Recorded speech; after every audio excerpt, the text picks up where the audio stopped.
Hello, everyone. Welcome back to Spar and Brawl. Hope you're having a decent day. As always, I'm joined by my co host, Sam.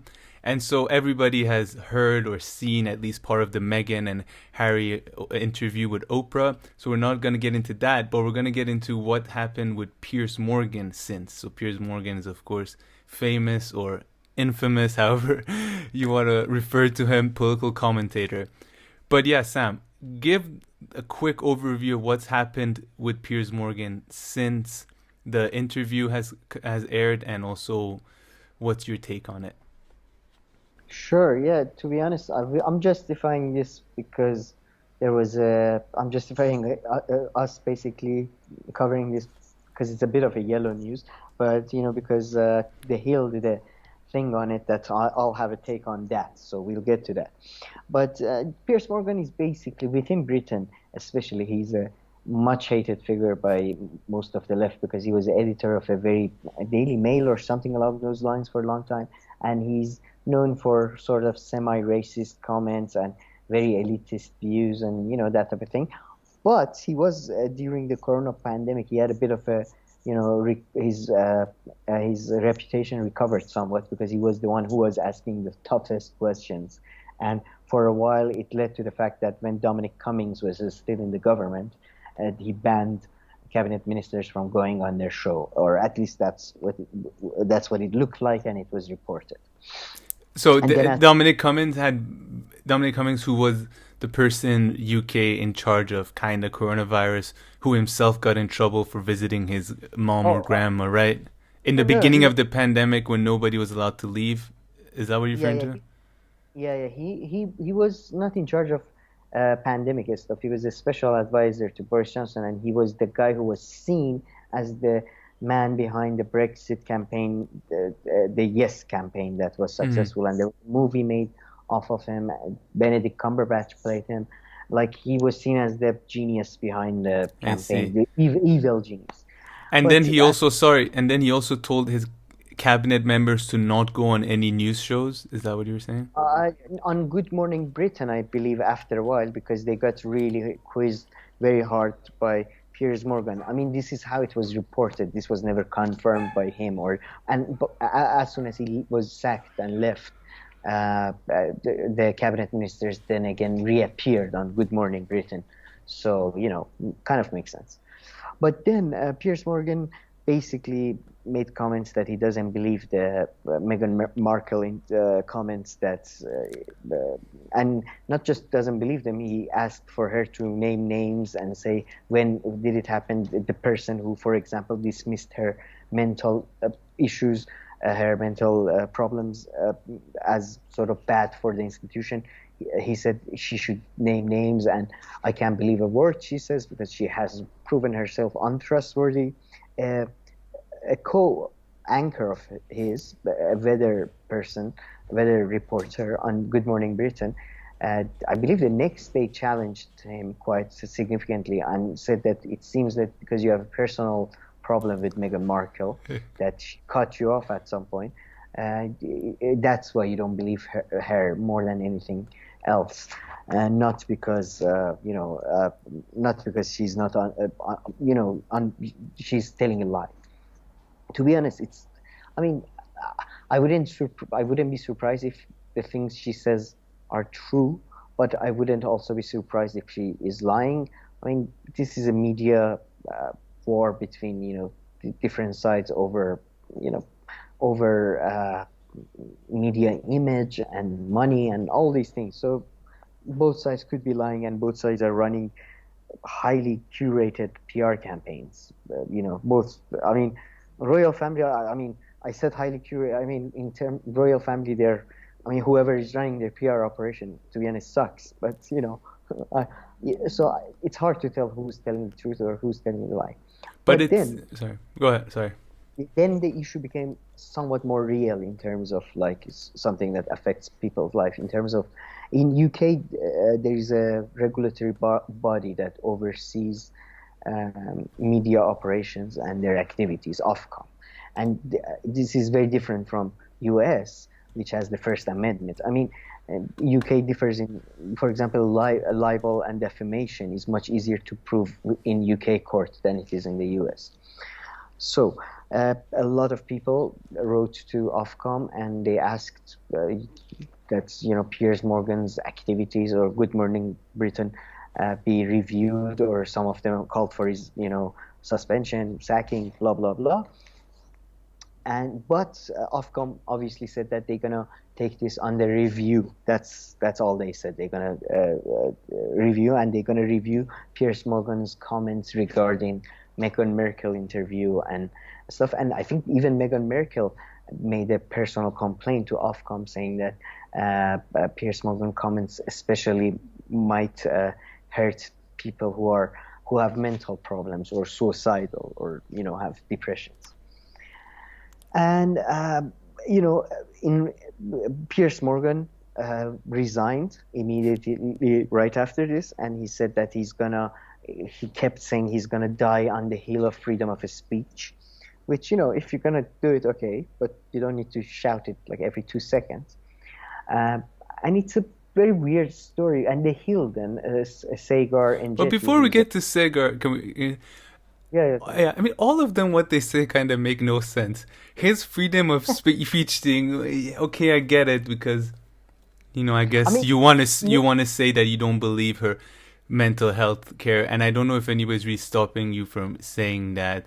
Okay, and even his co-host, his comment about him was so, like, I don't know, it was so weird and random. Oh, like, she doesn't like you anymore, so you don't like him, Piers. I don't know. They just talk to each other in such a weird way in British media, or I don't know what's going on. No, to be fair, if you watch Morning Joe or equivalent of that in US, these type of programs, morning political programs, are much more about the drama within like Good Morning Britain. I'm sure they love this because their YouTube, for example, video went viral and all that. So yeah, it's very soap opera-y, and it's very, but the thing is, his freedom of speech, sure, there was a sort of a mob attack, let's say, but through the letters. It's not first of all, it wasn't a mob outside of his house. Yeah. They come to a regulatory body. Yeah. Secondly, neither the private company nor the regulatory body had taken any actions yet. Exactly. When he resigned. So I don't understand his freedom of speech thing. And but at the same time, though, I do think having media regulatory bodies and stuff could lead to dangerous places. I'm not a big fan of Ofcom because most of the time it's been used, for example, against Jeremy Corbyn or a lot of people that I like. So in principle I agree, but in this case I don't. And Piers Morgan is I would assume, and some people on the channel we both quite like, Novara Media speculated that he's probably going to go to a right-wing channel and earn more, or or do an independent operation through YouTube or something. That's, by the way, we are trying to do, and because of his name recognition, he's going to earn a lot more and be more free in terms of his views and all that. But yeah, I think he's doing a bit. I think the side that want him to resign are being overreacting. I think he's using their overreaction as opportunity to maximize his publicity. And then Sagar Enjeti said that this is a case of freedom of speech, and Jake Tapper apparently got it right because he tweeted that this is a freedom. In this case I don't think they. I mean, sure, it's again, we don't want anybody to be booed out of their job because of their views. That's not good, even when it's not like legal or what.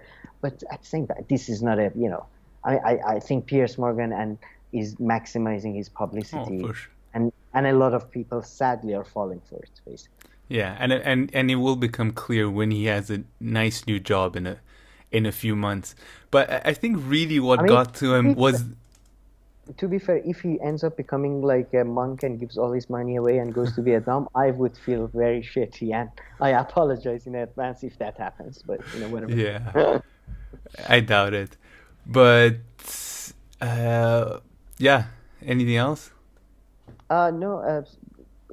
I mean, do you have any specific takes on Meghan Markle? Do you believe or not? Or do you think this is a case against freedom of speech? I don't. No, I mean, the freedom of speech was ridiculous. The one thing that made me think a little bit, I mean, it's clearly what brought him down because in the videos that they show, he says two things. One, he says, I don't believe a word that comes out of her mouth.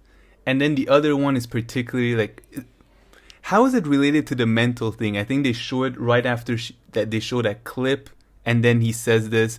So, I mean, really the fact that it was a mental issue and he didn't take a mental issue seriously is what really what brought him down. And you know, people are very sensitive about. Well, yeah, they're arguing that he's dismissing someone's concerns for their own mental health and their physical health in this case. Yeah. But yeah, I suppose he is in a way, but I think it was he was being very specific about this person, and I do think besides that, he might have a grudge against her. He's For sure. Did you hear that backstory? I heard it was a video from somewhere. He was on another show like a year or 2 or 3 years ago, and he pretty much says that he introduced Meghan to Prince Harry, and then he asked for a wedding invitation, and he didn't get it. Like at a party or something, like she asked them or something like that. I saw in the Novara media clips.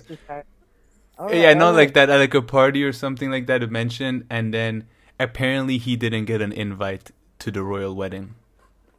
Oh, apparently, that's interesting. The only thing I noticed, I watched bits of Oprah interview. Oprah was invited to their wedding. I didn't know they were on such close terms. That's what I mean. We are in the middle of a media war, and everything with these type of people is PR. Everything is planned. I know, it's so funny. None of it is real. So who knows what's real or what's not? And it's better not to comment when it's so muddled. Do you want to hear the funniest wedding guest ever? No. Well, yes. Okay. No. I I know what you mean. No, you haven't heard it. Okay, it's about football. You must have heard of this player back in the day, Mesut Ozil, the German one. He's German, yes, Turkish. So his wedding, guess who invited as his best man? I don't know. Erdogan. You kidding? Really? Yeah. Yes. Isaac, I don't know when the friendship developed. It's just such a best man in Islam, because I would assume he got married in Islam. Wow, that is fascinating. That's yeah. Let me see. I'm literally googling this because of her.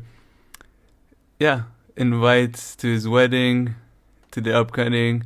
The Turkish president attends wedding of Arsenal star. Yeah, according to CNN, he went. Oh yeah, picture of him right here. Oh my God, he was the best man. I think he literally. There's this picture of him. I'm gonna put it on the screen. I think he was giving a toast. It's Erdogan, Ozil, and his wife. I mean, wow, interesting. Who are you gonna invite to your wedding? I'm guessing President Mugabe. I'm a big fan. I don't know. Yeah. See, so maybe Piers Morgan had a point. He's like, listen, I hook you guys up.